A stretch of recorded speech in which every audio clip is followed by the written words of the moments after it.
बहुत समय पहले की बात है। एक छोटे से गांव में राम नाम का चतुर आदमी रहता था। राम अपनी सूझबूझ और चालाकी के लिए पूरे गांव में मशहूर था। वह हर एक समस्या का समाधान बड़ी आसानी से निकाल लेता था। और उसी गांव के पास में एक घना जंगल था, जिसके बारे में लोग कहते थे कि वहाँ एक खतरनाक चुड़ैल रहती है। उस चुड़ैल का नाम काली था। काली को अपनी ताकत और जादू पर बहुत घमंड था। उसने कई लोगों को अपने जाल में फंसाकर नुकसान भी पहुंचाया था। एक दिन राम को पता चला कि उस जंगल के बीचों बीच एक पुराना खजाना छिपा हुआ है, लेकिन उस खजाने तक पहुंचने के लिए चुड़ैल को मात देनी होगी। राम ने ठान लिया कि अब वह उस खजाने को हासिल करके रहेगा। राम अपनी योजना के साथ जंगल में गया। जैसे ही वह खजाने के करीब पहुंचा तो चुड़ैल प्रकट हो गई और काली ने अपनी डरावनी हंसी के साथ कहा, तुम्हारी हिम्मत कैसे हुई मेरे इलाके में कदम रखने की? फिर राम ने शांति से कहा, मैं तुम्हारे खेल में हारने नहीं आया हूँ, मैं यहाँ कुछ सीखने आया हूँ। क्या तुम इतनी शक्तिशाली हो कि मुझे हरा सको? चुड़ैल को उसकी बात सुनकर गुस्सा आ गया।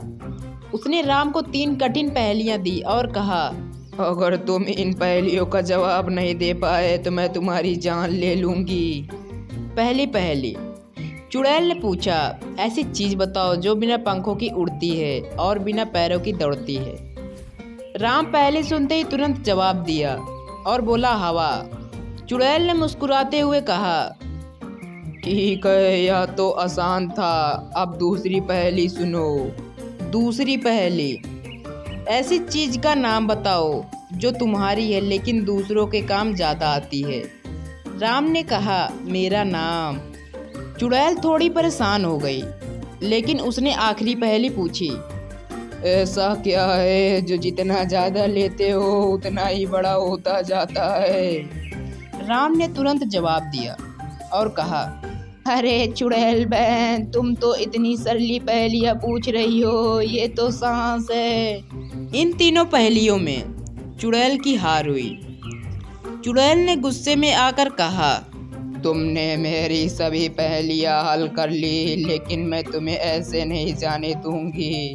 फिर राम ने कहा, मैंने तो शुरू में ही कहा था कि मैं यहाँ हारने नहीं कुछ सीखने आया हूँ। अब तो तुम्हारी तीनों पहेलियों का जवाब भी मिल गया है।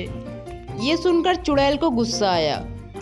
उसने अपने जादू से राम को डराने की कोशिश की, लेकिन राम ने अपने साथ लाया हुआ एक आईना निकाल लिया। कहते हैं चुड़ैल को अपना प्रतिबिंब देखना पसंद नहीं होता है। जैसे ही काली ने खुद को आईने में देखा, वह चिल्लाने लगी, बचाओ बचाओ बचाओ, और इतना कहने के बाद नष्ट हो गई। खजाने की प्राप्ति हुई। राम ने खजाने को हासिल किया और उसे गांव लेकर आया। उसने खजाने का उपयोग गांव की भलाई के लिए किया। गांव के लोग उसकी बुद्धिमानी की और भी ज्यादा सराहना करने लगे। तो बच्चों, हमें इस कहानी से क्या सीख मिलती है कि चतुराई और साहस से बड़ी मुसीबत का सामना किया जा सकता है।